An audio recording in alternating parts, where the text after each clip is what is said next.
Hello friends, welcome back to Tequip GATE classes. हम देख रहे थे primary treatment. Primary treatment basically deals with physical operation, right.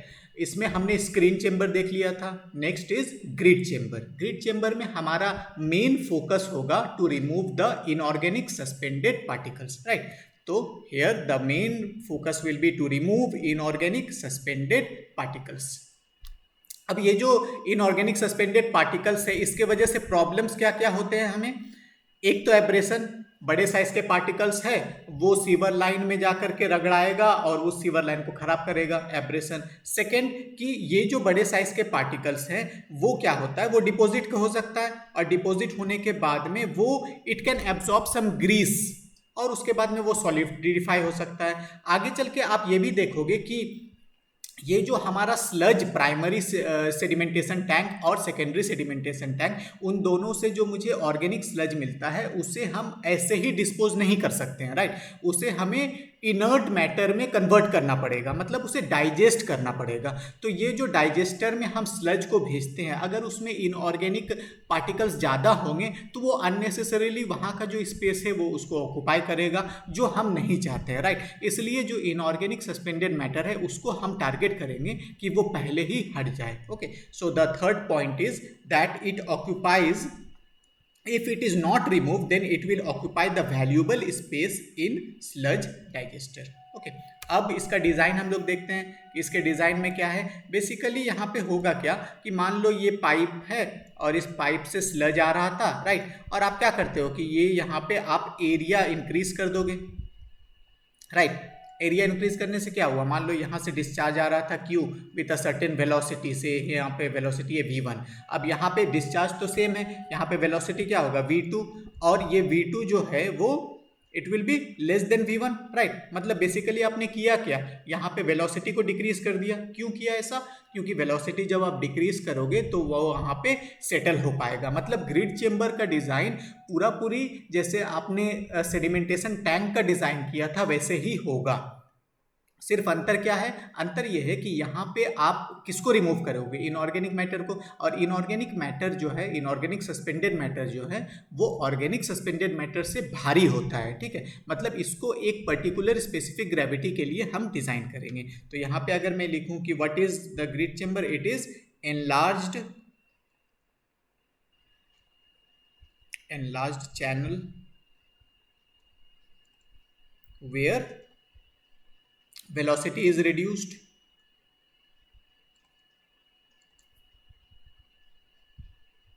Okay.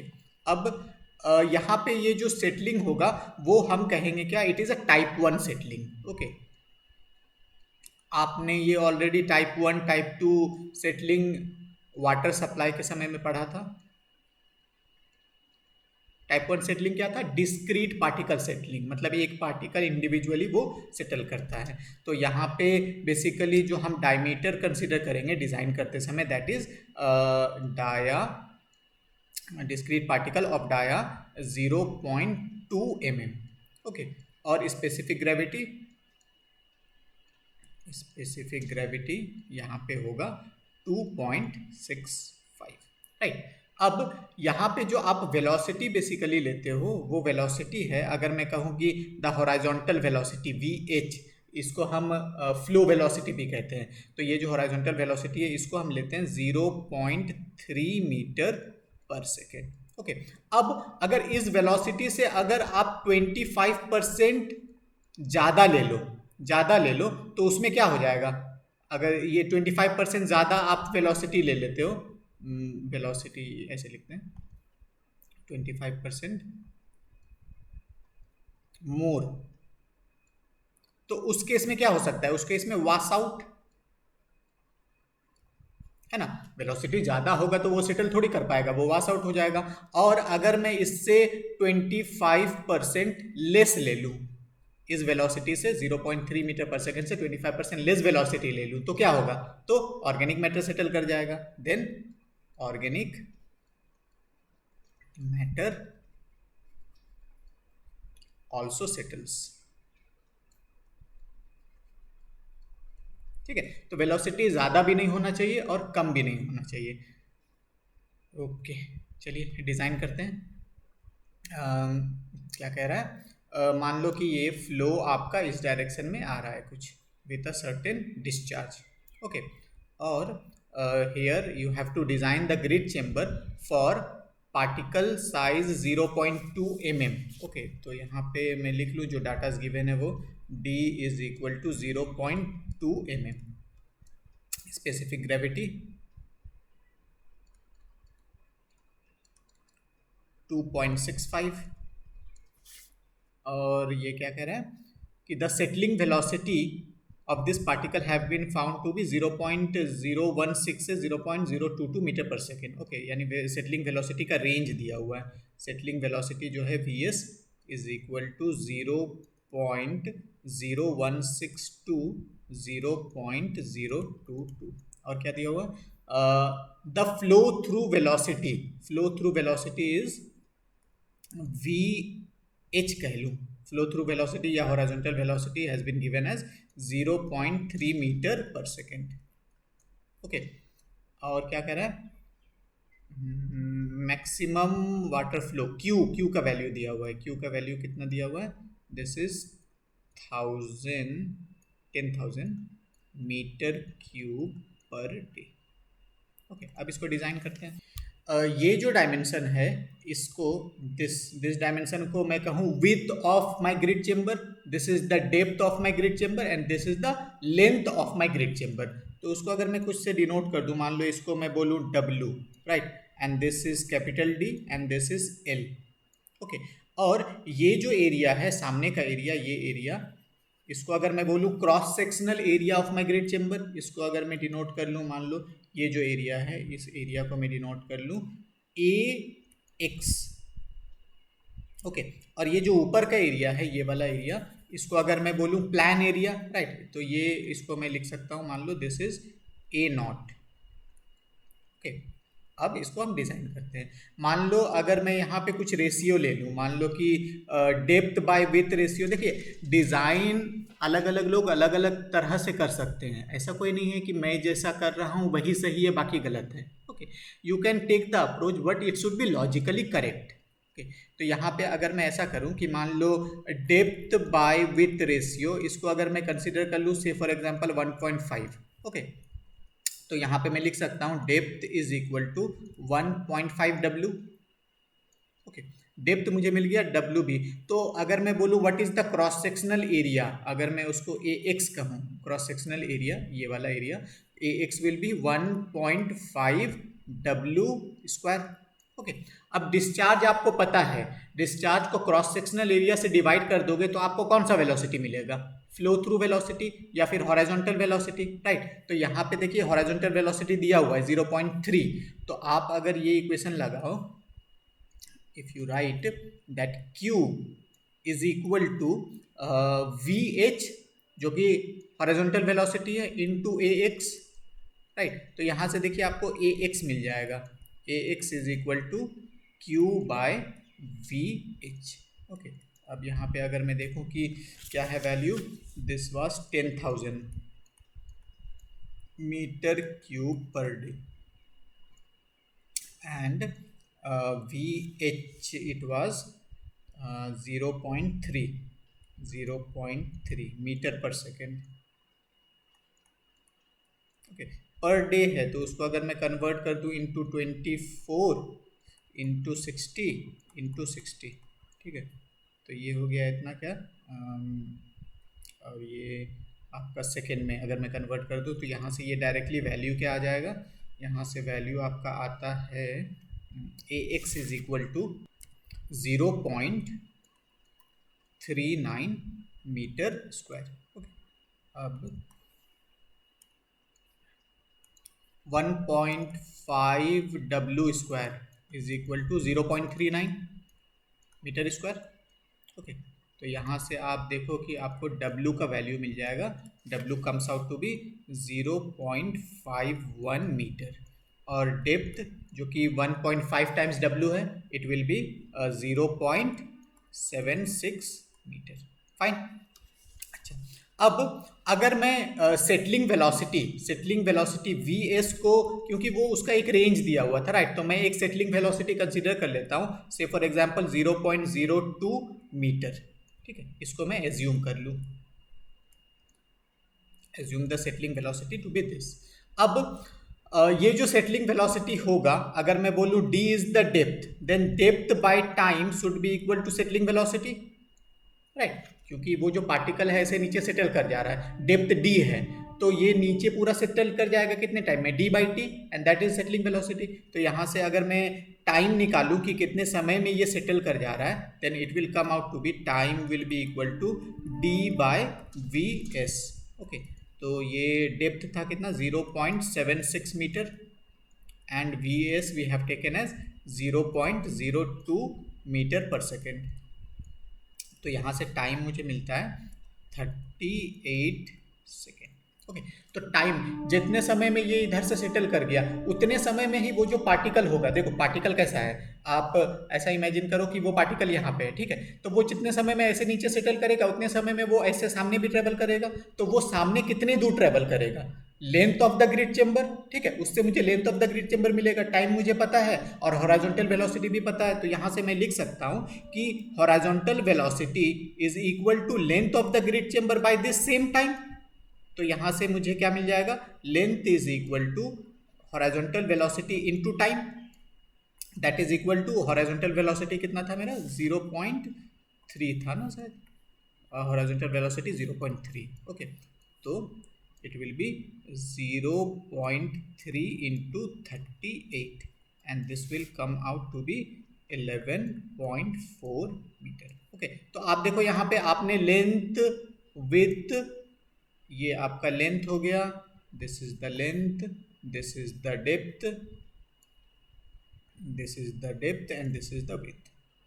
आपने length depth with निकाल लिया। अब डेप्थ में कुछ ऊपर में फ्री ओवरबोर्ड भी आप दे सकते हो, that you know. Okay, basically I have find out the dimensional of grid chamber. Okay, चलो एक सवाल करते हैं, ये गेट में आया हुआ सवाल है, क्या कह रहा है, रेडियस दिया हुआ है। Okay, radius is equal to 0.01 mm। Okay, अच्छा, specific gravity is given as 3, okay, and this is to be separated from settling chamber। g का वैल्यू भी दिया हुआ है, g you have to take as 9.81 metre पर second square. Okay, density of the liquid rho दिया हुआ है आपको 1000 kg पर metre cube. Okay, kinematic viscosity दिया हुआ है न्यू, है ना, काइनामेटिक विस्कोसिटी, जो कि आपका बेसिकली क्या होता है, डायनामिक विस्कोसिटी बाय डेंसिटी, है ना, ये न्यू का वैल्यू दिया हुआ है, that is 10⁻⁻6 metre square per second. Okay, and you have to assume laminar conditions and find out the settling velocity, V S का वैल्यू आपको निकालना है, वी एस क्या होगा ये निकालना है, राइट। तो आपने जब वाटर सप्लाई में जब सेडिमेंटेशन टैंक डिजाइन किया था, तो वहाँ पे आपने स्टोक्स लॉ लगाया था, ठीक है, और स्टोक्स लॉ लगाने के बाद में आपने सेटलिंग वेलोसिटी वी एस, आपने ये इक्वेशन डिराइव किया था, V S square is equal to 4/3 g into rho particle minus rho water into D square divided by C D into rho W, ठीक है, आपने ये ऑलरेडी वहाँ पे डिफाइन किया था, डिराइव किया था, राइट। और आपको पता है कि अगर लेमिनार फ्लो हो तो सी डी का वैल्यू क्या लिखते हैं, 24/रेनॉल्ड्स नंबर, ठीक है। तो ये सी आपको लेमिनार फ्लो यहाँ पे दिया हुआ है, इस सी डी का वैल्यू आप यहाँ पे पुट करो तो आपको ये जो सेटलिंग वेलोसिटी आता है वो आता है कितना, V S is equal to G into rho P minus rho W divided by 18 mu into D square. Okay, यहाँ पे डी स्क्वायर नहीं, यहाँ पे सिर्फ डी होगा, यहाँ पे डी होगा, यहाँ पे डी स्क्वायर होगा, right. This is the equation. ये इक्वेशन बहुत इंपॉर्टेंट है, ये आपको याद होना चाहिए, राइट। इससे बेस्ड करके बहुत सारे कॉम्पिटिटिव एग्जाम में डायरेक्ट क्वेश्चंस आते हैं। तो यहाँ पे भी हम लोग देखेंगे कि we will apply this equation only. Question में क्या आपसे पूछा जा रहा था, वी एस पूछा जा रहा था, राइट, वी एस पूछा जा रहा है। Now just put the values and you will get the answer. तो यहाँ पे अगर मैं ऐसा करूँ, क्योंकि देखो म्यू डायनामिक विस्कोसिटी नहीं दिया हुआ है, न्यू दिया हुआ है, तो यहाँ पे मैं ऐसा करूँ कि जी इज इक्वल टू, अगर मैं रो पी बाय रो डब्ल्यू -1 divided by into D square divided by 18 into dynamic viscosity by rho, ऐसा कर ले, ठीक है, रो डब्ल्यू ही है ये। तो यहाँ से आपका आ जाएगा g into G-1 specific gravity into D square divided by 18 into nu. Okay, just put the value and you will get the answer. चलो पुट करते हैं, 9.81, जी का वैल्यू 3 था ना, 3 - 1। ओके, डी यहाँ पे नहीं दिया हुआ है, आर दिया हुआ है आपको, रेडियस दिया हुआ है, दैट इज 0.01 mm, तो डी हो जाएगा 0.02 mm। तो यहाँ पे मैं पुट कर दूँ 0.02 mm है, तो उसको मीटर में कन्वर्ट कर लेते हैं, 10⁻³ and this will be whole square divided by 18 into mu का वैल्यू कितना दिया हुआ है, 10⁻⁶। ओके, आप इसको सॉल्व करो और आप डायरेक्टली वी एस निकाल लो, नहीं V S, that is the settling velocity. आप इसको सॉल्व करते हो, ये this comes out to be 0.436। Okay, this is mm per second, क्योंकि क्वेश्चन में आपको mm पर सेकेंड में और अप टू 1 डेसिमल प्लेस अगर बोल रहा है, तो ये आंसर हो जाएगा 0.4 mm per second. Okay, simple. What is given, flow through velocity is 0.3 metre पर सेकेंड। ओके, तो मान लो कि ये जो वेलोसिटी से इन कर रहा है, that is V H is equal to 0.3 metre पर second. Okay, depth of waste water flow, ये मान लो कि ये इस डेप्थ तक फ्लो कर रहा है, that is 0.9 metre. Okay, and the length is given as 7.5 metre. Okay, and you have to find out the diameter, largest diameter of the particle that is removed 100% remove हो जाए, ठीक है, वो वाला पार्टिकल का डायमीटर आपको निकालना है। Other data is also given. Okay, इसको समझते हैं। मान लीजिए कि ये आपका ग्रेट चेंबर है, right, this is the great chamber, और इसमें आपका फ्लो इधर से हो रहा है, ठीक है, the flow is coming from this and going out from this. अब देखो कि अगर आपको डिस्चार्ज पता है, डिस्चार्ज को आप ये वाला जो कि क्रॉस सेक्शनल एरिया से डिवाइड कर दो, तो आपको क्या मिलेगा, फ्लो थ्रू वेलोसिटी। ओके, और अगर आपका मान लो कि जैसे कि अगर आपके घर में वाटर टैंक है, ओके, छत पे वाटर टैंक है, और उसे जब आप चार्ज करते हो, नीचे से पंप लगा करके आप उसे चार्ज करते हो, तो वो जब फुल हो करके होता है, फिर वो ओवरफ्लो होने लगता है, ठीक है, तो फिर कोई आवाज़ देता है, अरे ओवरफ्लो हो रहा है टंकी, मोटर बंद करो, राइट। तो वो क्या होता है कि मान लो आप पानी इसमें इधर से डाल रहे हो, तो ओवरफ्लो किधर से होता है, ऊपर से, ये वाले एरिया से ओवरफ्लो होता है। तो अगर डिस्चार्ज सेम है, तो ओवरफ्लो अगर इधर से हो, तो अगर मैं बोलूँ what is the overflow velocity, तो आप ओवरफ्लो वेलोसिटी कैसे निकालोगे, if you divide the discharge with this area then you will get the overflow velocity. और यही ओवरफ्लो वेलोसिटी किस चीज के बराबर होता है, आपका सेटलिंग वेलोसिटी के बराबर होता है, राइट। तो यहाँ पे आपका जो सेटलिंग वेलोसिटी है, वो सेटलिंग वेलोसिटी आपका इक्वल टू ओवरफ्लो वेलोसिटी अगर हो, तो उस केस में जो आप डायमीटर निकालते हो, that diameter is removed 100%। Okay, अब उससे अगर छोटा साइज लोगे तो 100% रिमूव नहीं होगा, और उससे बड़ा साइज लोगे तो 100% रिमूव हो जाएगा। मान लो कि दिस इज द डायमीटर जो कि 100% रिमूव हो रहा है, और ये जो डायमीटर जो है, ये जो पार्टिकल है, इसका जो सेटलिंग वेलोसिटी होगा, यही सेटलिंग वेलोसिटी क्या होना चाहिए, मेरा ओवरफ्लो वेलोसिटी के बराबर होना चाहिए। अब जो पार्टिकल इससे बड़ा होगा वो 100% रिमूव हो जाएगा, और जो पार्टिकल इससे छोटा होगा वो 100% रिमूव नहीं होगा, राइट। तो we will apply this concept over here. Okay, मान लो कि यहाँ पे आपका the width is not given, okay, the W is not given, and we will apply the concept that is Q is equal to आपका velocity, मान लो यहाँ पे वेलोसिटी कितना है, VH है, और उसको मैं किस एरिया से इंटू करूँ, तो Q मिल जाएगा this area, this area, okay, this area. तो यहाँ पे मैं लिख सकता हूँ कि this is equal to V H into W into 0.9। Okay, तो इससे आपको क्या मिला, Q मिल गया। अब इस Q को Q बाय, अगर मैं इस Q को ये वाला एरिया से डिवाइड कर दूं, ये वाला एरिया से, तो मुझे क्या मिल जाएगा, overflow velocity, and that is equal to the settling velocity. तो यहाँ पे अगर मैं करूँ तो ये क्या आएगा, देखो यहाँ पे Q डिवाइडेड बाय वो ऊपर वाला एरिया कितना है, 7.5 into W। Okay, and this is overflow velocity, उसको मैं V नॉट अगर बोलूँ, and that is what, that is VS। Okay, तो यहाँ पे अगर मैं पुट करूँ VH into W into 0.9 divided by 7.5 into W, and that is equal to VS। Okay, W cancel out, और VH का वैल्यू कितना था, 0.3। तो यहाँ से देखो आपको VS मिल गया। VS कितना मिलता है, VS is equal to, so VS will be equal to G into rho P minus rho W into D square divided by 18 mu. Okay, just put the values. V is 0.036. Okay, and G is 9.8, and this is 2500 minus 1000 into D square divided by 18 into mu का value कितना है, 1.002 into 10 to the power minus 3। Okay, by solving this we get D is equal to 0.21 mm।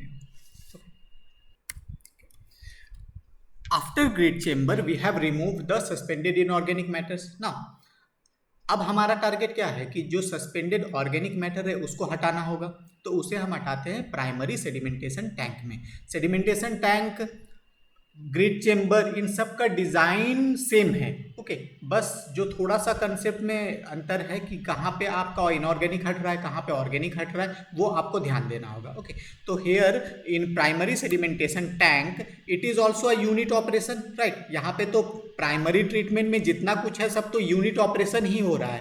Okay, तो it is also a unit operation and it is design to remove suspended organic matter. Okay, here we will be removing suspended organic solids। okay, और यहाँ पे this is a type 2 settling, type 2 settling। और ये जो primary sedimentation tank है it can be either long rectangular tank or circular tank। okay, so now directly we will design a primary sedimentation tank। suppose the question given is the average flow, okay, Q average is equal to 5000 meter cube पर day. Okay, और Q peak value is 12500 metre cube per day.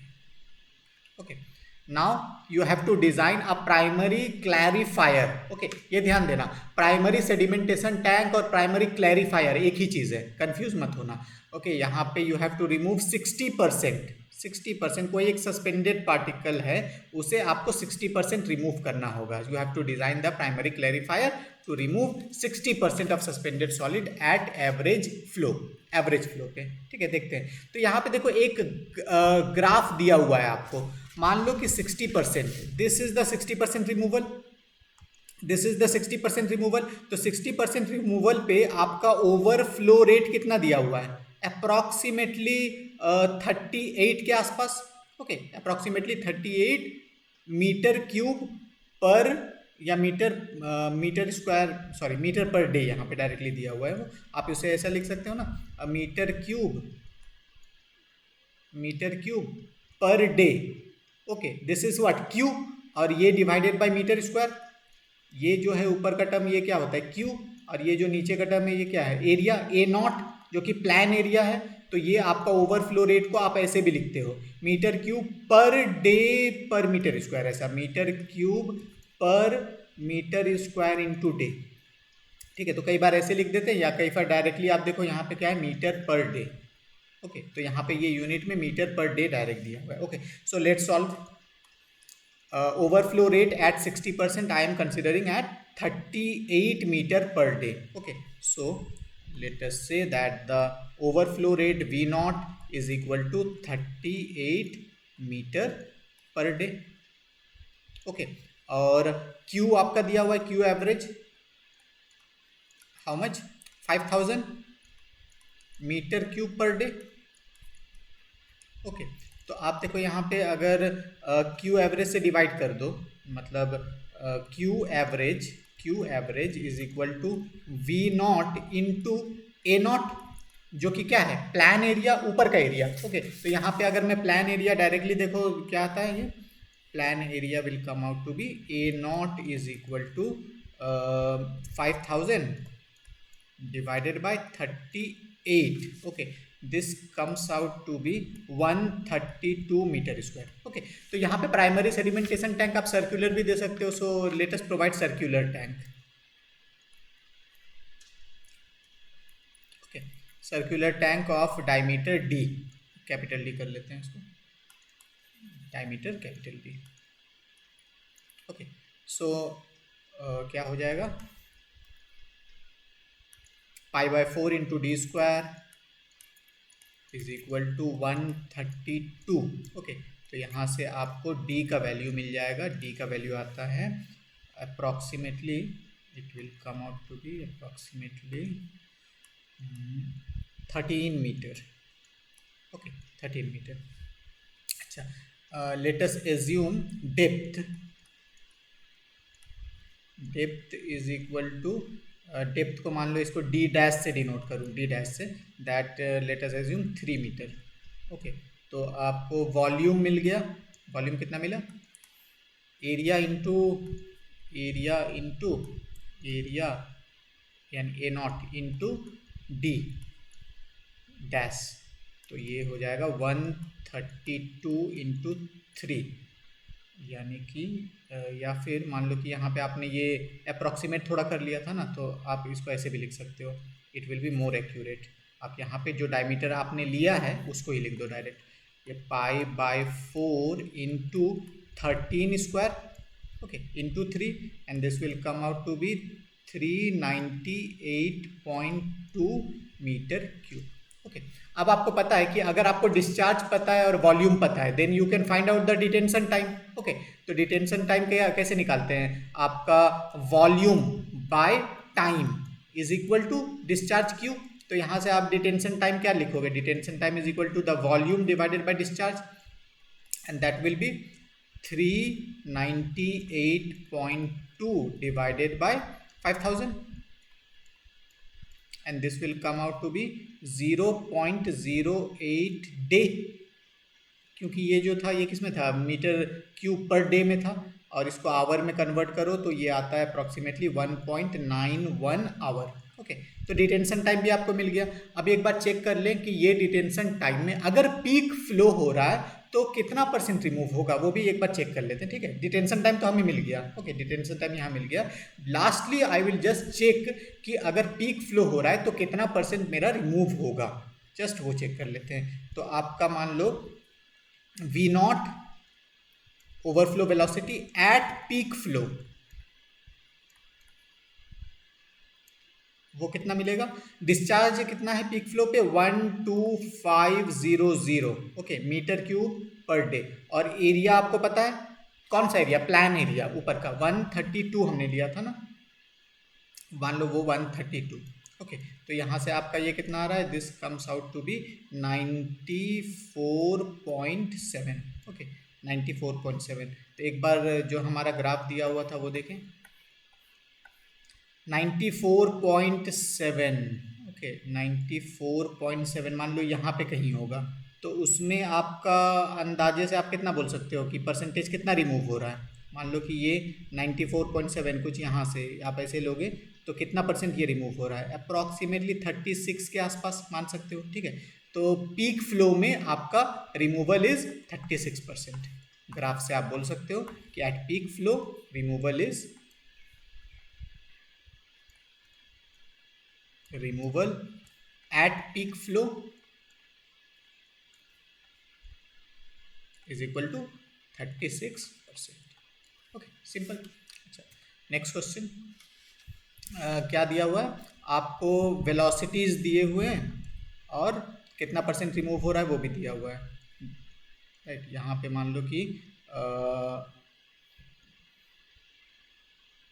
10% particles have settling velocity. मान लो कि ये 10% जो particle है उसका settling velocity कितना है, 0.1 mm/सेकेंड, ओके।